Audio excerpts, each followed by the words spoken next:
Welcome to SportsBeat KC, the Kansas City Star sports podcast presented by Underdog. We're talking Chiefs draft today with star columnist Sam McDowell, beat writer Jesse Newell. I'm Blair Kirchhoff, and I guess I should start with the most cliche of questions. How did the Chiefs do in the draft? Or is this something that can't be answered for 2 or 3 years, Jesse? It's going to be answered this week, Blair, because that's what we do with our NFL draft grades from the Kansas City Star. You know, I think it's a multi-layered question. I'll love to get Sam's take on this as well. I think you can kind of look in this in kind of big buckets here. Did they fill their needs? I think they did, and I think they did a good job of kind of taking advantage of runs in the draft when there were certain pockets of talent. You know, they waited on running back, which was really deep, and I think they got one that they probably were pretty happy with in the 7th round, whereas, you know, defensive tackle, 2nd round was kind of where the ones were going. They got the offensive tackle in the 1st round, so I think that was good. I think getting another pick in the 1st round out of that 1st round trade was excellent, and obviously they used that to a player that they liked in the 5th round. The thing that they continually do, which I think they will get dinged on a little bit, is trading up and being so aggressive on those late round draft picks, like trading away the Joe Thuney pick from next year to move up 10 spots for Cole Williams. It's a cornerback that sort of has to work out now because you did put a lot of capital behind that. And then you look at the big boards and how they did based off of those. And I think overwhelmingly you look at these draft grades and based off of best player available, the Chiefs did a really, really, really good job of taking guys that consensus boards said that were, you know, slipping for whatever reason. And so it reminds me in that way most of the 2022 draft. I think the 2022 draft was the one that was the most, why is this guy slipping? Oh, the Chiefs took him and they ended up being productive players. But, I mean, you kind of take all those things together, Sam, and I would say it was a good draft for the Chiefs. I would say it's going to get a lot of really good grades out there. I think the one ding is still just the trade-ups, and they remain aggressive with that when they've shown themselves to be very good at taking 6th and 7th round picks and making them into something. They lose some of that value when they trade up and go get their guys. Yeah, I mean, I just think it's really hard. I remember the 3 Chiefs picks I can recall people, the general public, being really upset about were Mike Dana, who was a terrific 5th round pick. Shamari Connor, I know people disagree with me on that, is a terrific 4th round value. And people thought they took Rashee Rice around too early. And he's their best wide receiver. He'll be the focal point of their offense as long as he's healthy this next year and the games that he's not suspended. Like, Brett Veach operates with, he takes the guys he likes. And there is, you know, like Jesse mentioned, some certain runs on positions where you make sure, okay, there's 3 or 4 guys this position, there's down to 1, let's go ahead and make the trade up, make sure we don't lose out on all of them. But I think you could get really caught in the value per round, which of course is extremely relevant. But and when I referenced that, I mentioned, you know, a lot of people had the Louisville edge, you know, as a 3rd or 4th round pick. They take him in the 3rd round. And Omar Norman Lott as a 3rd round pick, and they took him in the 2nd round. And I thought what was interesting about Norman Lott specifically is, I'd asked Veach about this, that they didn't care as much. They didn't play that much, and I think that's what, you know, devalued him in the draft. Explain that he didn't play. Yeah, I mean, he never played 30 snaps in a game last year, which is remarkable. I mean, it's the first thing that you look at is just what are this guy's numbers, and you know, give people a sense of how we cover the draft. We're scrambling too. Like when these picks come in, you know, I mean, there's some guys that certainly we knew a lot about. We knew a ton about Josh Simmons when they took Josh Simmons. We hadn't heard as much about Norman Lott. I mean, I certainly knew of him, knew who he was, but what stands out to you when you look at him is like, God, this guy didn't play very much. Played like 24% of the snaps at Tennessee. He's a 2nd round pick who plays less than a quarter of the snaps.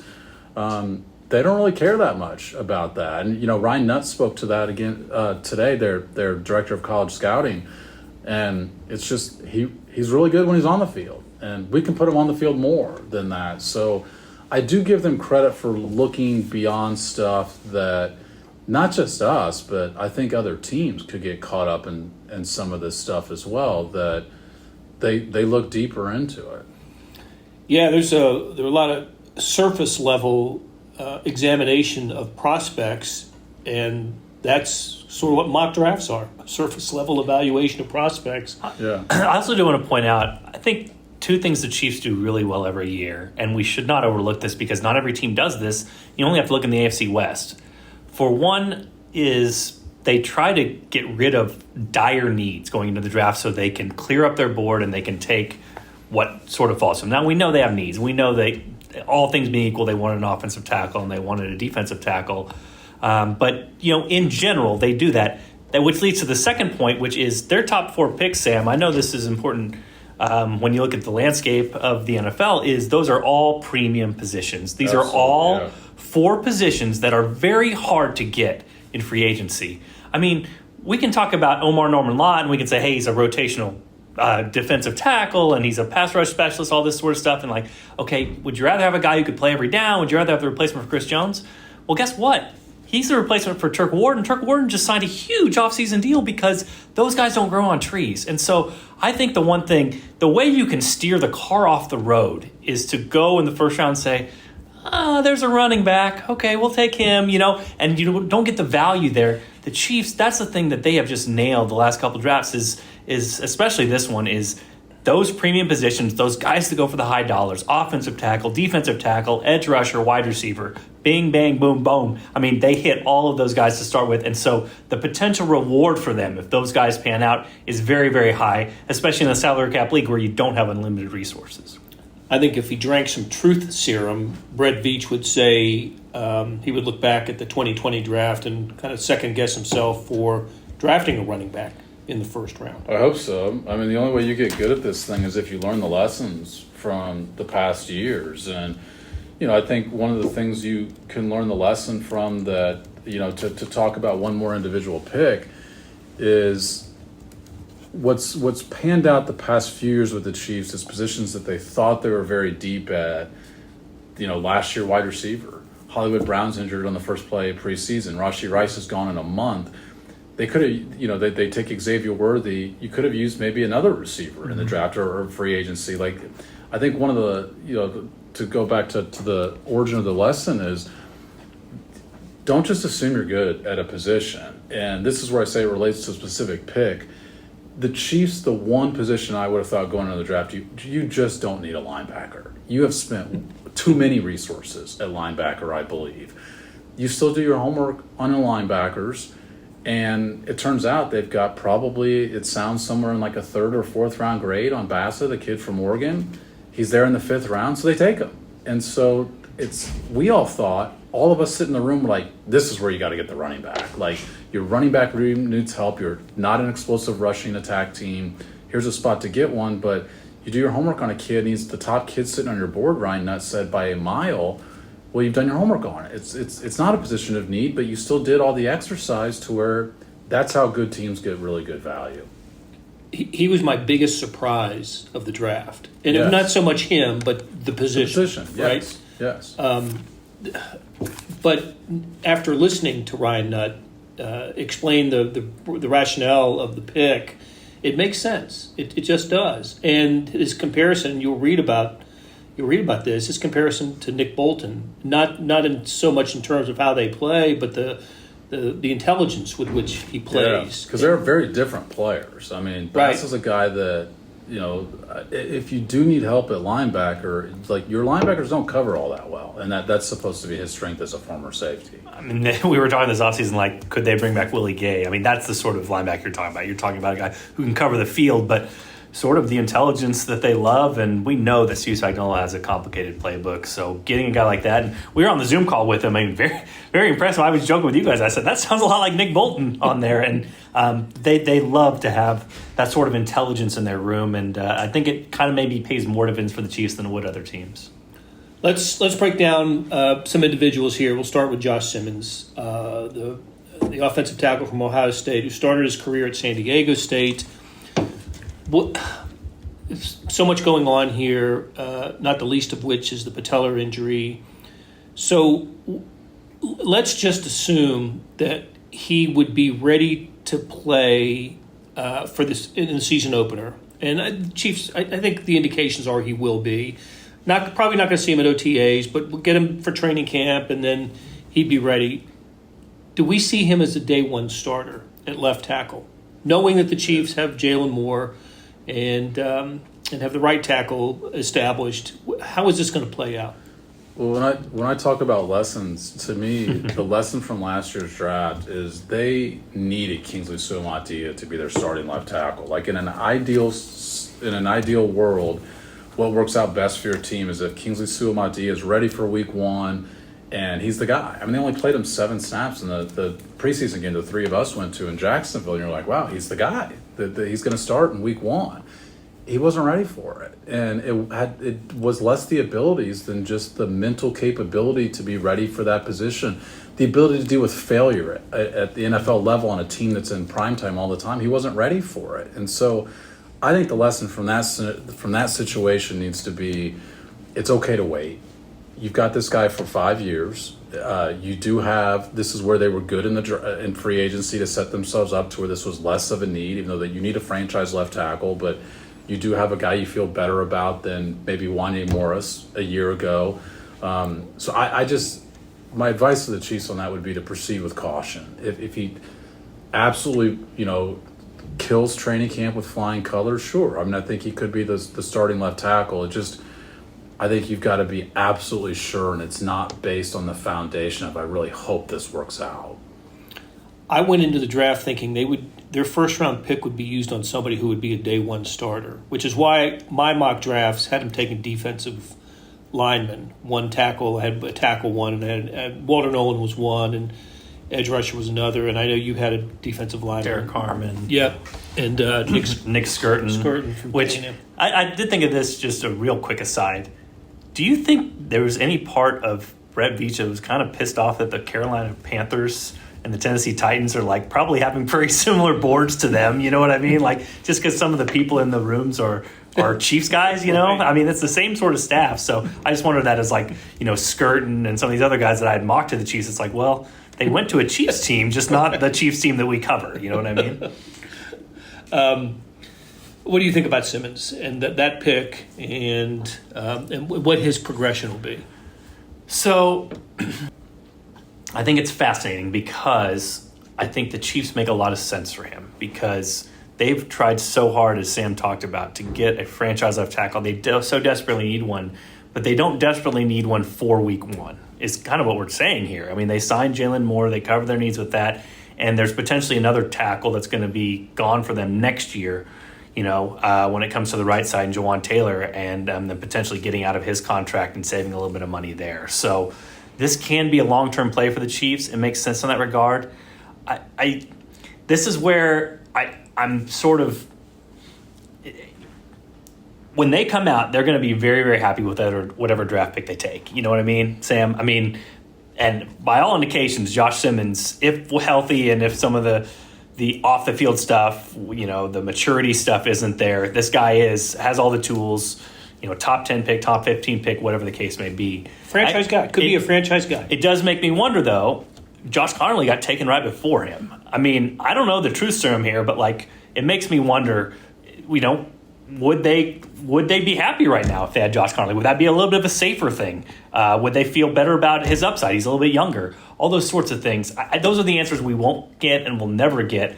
But as it landed and as it fell, I just went into this draft, Blair, thinking everybody always needs a left tackle. And it seems like last year, they were obviously interested in Amarius Mims and potentially trading up for him. And then he goes 19. You just never get a chance of these guys. So this seemed to me like a way the board fell to them. Certain teams didn't take the tackles off the board early, and this was an opportunity they had to take. Now, it's a little bit of a risk, and Sam wrote a great column about how they were kind of in position to take advantage of that risk and go forward with a guy like this because of how their roster is set. But it does make me wonder at least a little bit about this thing and how this thing is going to turn out. I'm sure the best case scenario is all those things we're talking about, but this is not a sure thing with his knee. It's not a sure thing with his attitude. And obviously this is a risk the Chiefs can take, but it's something that at that particular point in the round, it's an asset that they just can't get otherwise. And they haven't been able to get otherwise in other years. Take a swing at picking sports this baseball season with Underdog. Playing on their app is as easy as choosing higher or lower on players' stats. Get them right, and you could win up to 1,000 times your money. Sign up today using promo code KCSTAR to get a gimme pick as a part of your first cash entry, plus up to $1,000 in bonus credits when you deposit. Must be 18 plus and present in a state where Underdog Fantasy operates. Terms apply. Concerned with your play? Call 1-800-GAMBLER or visit www.ncpgambling.org. Okay, so with their next two picks in the second and third rounds, it's 63 and 66, and they were pretty close to one another. They did address defensive line with, as Sam talked about, Omar Norman Lott. I keep Norman. I just can't get. We can't get through a draft without a hyphenated. Got to have the hyphenated name. Tennessee and Ashton. How does he pronounce his last Gelati. name? It's with an E. Gelati with an E. Okay, from Louisville. Both interesting guys. Both interesting interviews on their Zoom call with the media after they were drafted on Friday. For different reasons, yeah. That's right, for different reasons. Yeah, I mean, real quick, I think Omar was wandering a mall, like a Mall of America type thing, and so he was kind of, and then Gelati was kind of in a dark lit driveway, sort of with a bunch of Chiefs gear. Like maybe his mom was holding the camera or something. Potentially, his mom was off camera. She was kind of, you could hear her talking in the background. Strength coach. That's right. Gelati, one of the most impressive interviews I've had in the 3 years I've been on this thing. So he seems like he's going to be a fan favorite and definitely a media favorite for sure. Guy, yeah. Don't they project as rotation guys right away? Yeah, but they better. Yeah, You tell like it'd be fascinating to be a defensive lineman in this draft to me, because the Chiefs would be where I'd want to go, because you have first of all, Joe Cullen's one of the best defensive line coaches in the league. But you've got an immediate Super Bowl contending team. You come into a good culture locker room, good head coach, good defensive coordinator, all that. But, man, there's an opportunity to play. Like, the rotation's not there at defensive tackle to force guys to sit and wait. Like, you need to play. And really, I mean, if Omar Norman Lott plays as little as he did at Tennessee, I think we consider that a disappointment. Like, he needs to play more in the NFL than he did at Sam McDowell, Tennessee, greater than Kansas City Chiefs. There it is, the headline. And, yeah, I mean, defensive end is, it's not only a this year need, but, George Karlaftis is, entering his fourth year. You pick up the fifth-year option on him, and you're still, potentially become a free agent after that. That could give you some leverage. You've got, my point is, 2 seasons to sort of look at that situation. Do we need to pay George Karlaftis a lot of money? Do we have another guy ready? And there's obviously a connection there. They work out together. Yeah. They had the same position coach that in college, and that coach, kind of told the Chiefs, these guys are a lot alike. And I think when you look on the film, it makes a lot of sense. And I really subscribe to Dane Brugler, who does a terrific job with the Beast. And he said that this guy's motor he just doesn't stop playing. And I think if you thought of an NFL edge to describe that way, you would be describing George Karlaftis. Right. Like, that is his advantage on a football field. I think something we have to look at too, guys, is you talked about some of the draft picks that have really worked out for them. It's guys that they like and feel like are good fits with them.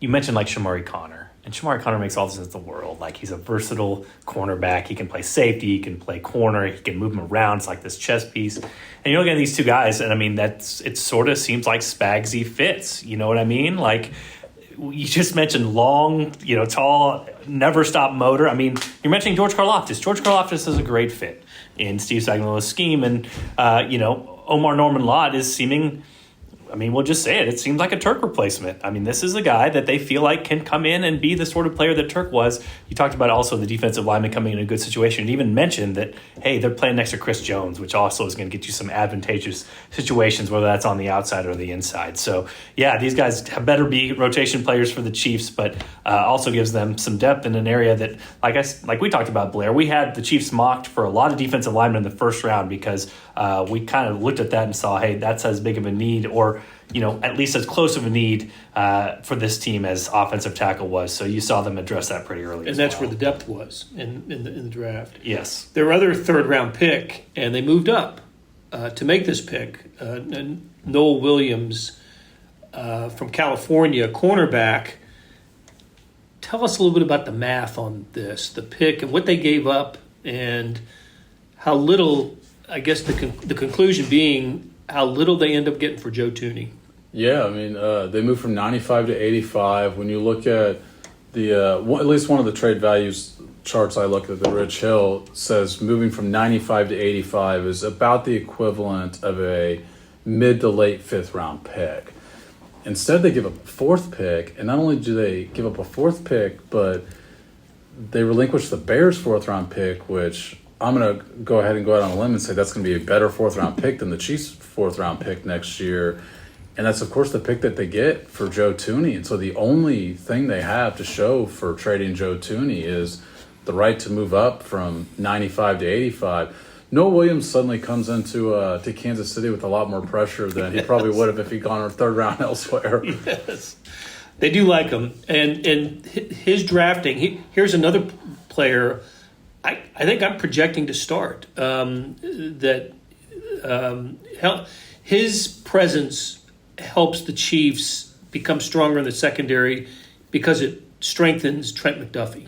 Yeah, I think he starts a year from now, I'll say. I think the ideal scenario is he's starting in 26, because I think in 25, you're starting Fulton on the outside. Fulton on the okay, that's right. With Jalen Watson, and your just base package is just Trent McDuffie, probably Fulton, and then Jalen Watson comes in as your third corner and potentially moves McDuffie inside. But you have three corners in the last year of their deal. Like, you needed to escape this draft with the cornerback. Just real quick, Joseph Hefner does some great work online with the trade value charts. And so if you look at the new age ones, the compensation, it looks like that the Chiefs gave up, depending on the one that you like, is either mid-6th, early 7th, late 7th, or late 6th to go up and get Cole Williams. So, again, somewhere in that 6th to 7th. Noel Williams, yeah. Is always sound? Noel Williams. Yeah. So, yeah, I mean, it's a double-edged sword, as I talked about earlier, because you can say, you want to trade up and get the guy you want, but the Chiefs don't normally waste sixth-round picks. They don't normally waste – I mean, that's Jalen Watson. That's Isaiah Pacheco. And as you mentioned, Sam, something might not seem like a team need now, but you give yourself another body, another shot at it, and they've done really well with those late-round picks. So, yeah. That's how you get Jeffrey Bassa. I mean, so their first-round pick isn't just Josh Simmons. It's Simmons and – Jeffrey Bassa, particularly because they were willing to move back a trade, and that's just a pure bonus player, and that's the bonus that you erase from yourself potentially with that trade up. Yeah, you just can't have it both ways. You know what I mean? You can't talk about the great stuff that happens when you trade back, and then get that fifth round pick and be real excited about it, and then not realize the value of, oh my gosh, this is what you're giving away to move up. So, to your point, Blair, I mean, fourth round is where they took Josh Williams. So, I mean, this is third round, so a little bit higher. But,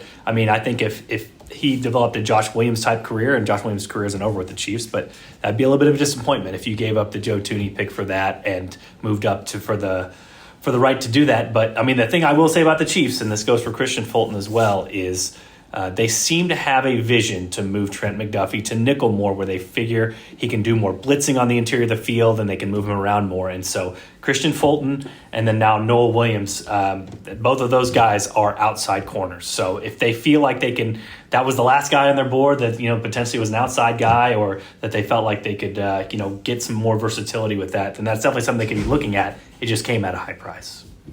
The only drafted player who did not finish his college career at a Power 4 conference was their fourth round pick, the wide receiver Jalen Royals. Which our pick. That's Here's right. We got one. The one mock pick that we got correct. Sam nailed it. And you nailed it. And I did, but I had two shots at it. You had one. It left me wondering. He had a terrific sophomore season, second season at Utah State, did Jalen Royals. Why didn't he transfer? I wonder why he didn't go bigger, to a power conference after that year. Because now I wonder that for all, non-power 4 college players. But anyway, he big numbers as a sophomore. Would have had a big season as a junior, but injured I think it was his foot. Suffered a foot injury. Played only 7 games. But Chiefs do like him, and I think he just kind of fits the profile of the wide receiver the Chiefs are looking for. Yeah, I mean, when I look back at a year ago and what the Chiefs were missing offensively, I mean, certainly you missed the connection that Patrick feels with certain guys, but To me specifically, like when teams play you so deep defensively, I think what's great is if you can't get the yards through the air, get them after the catch then. And the Chiefs weren't able to do that very well, very effectively last year once Rashee Rice went out. Travis Kelce doesn't do it as well as he did early in his career. And so Rashee Rice was sort of your answer to the too deep. Okay, if you're going to play us so deep, this guy's going to get the yards after the catch. That's what you see in Jalen Royals. Now, the asterisk on him is he did play at Utah State. He didn't go to an SEC or Big Ten school as a junior and suddenly do it there again. So you are asking him to make a significant jump. But in 7 games last year, 436 yards after the catch and almost 8 yards after the catch per reception, which was I think it was 11th in FBS among guys that were targeted at least 50 times last year. I mean, he's really got that quality. But when I say it's going to be a real jump for him to the NFL, and he's going to have to learn, a lot more lingo than what he had. And the other thing, when you look at him at Utah State, and the Chiefs keep telling us he plays inside. He did not play inside at Utah State. 83% of his snaps were not only outside, they were at outside left. They were the X position. 83% of his snaps, he had to move around as little as any receiver, and it was just because of the way Utah State likes to play their offense. They like to get it and go, have the snap ready to go, so it's easiest to line up where you lined up last. But my point is, there's this summer, we're a week away from them coming in for rookie minicamp. There's a lot of stuff for him to learn. It's going to be an important summer and an important time for him.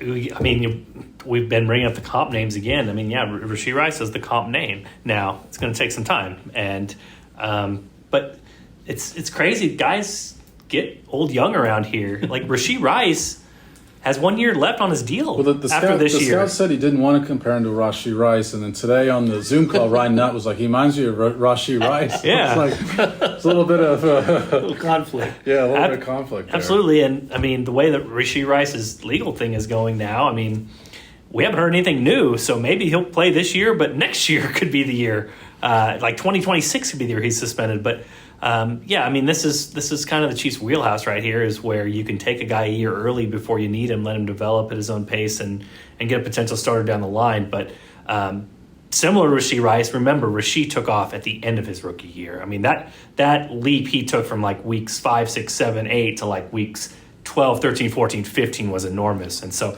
I think the Chiefs can anticipate that same sort of growth curve with a guy like Jalen Royals. But the ability, especially get him in the 4th round, the speed, doesn't have everything you want in a receiver, but probably a guy that slipped a little bit further in that particular round than the Chiefs might have been expecting. And so, I mean, that seems like a good value pick. And if he has that same sort of Rashee Rice trajectory, even if he's not Rashee Rice, then the Chiefs will be plenty happy with that pick. He was asked on the Zoom call after he was drafted I forgot how it was asked exactly, but whether it was what his best game was or most memorable game in college.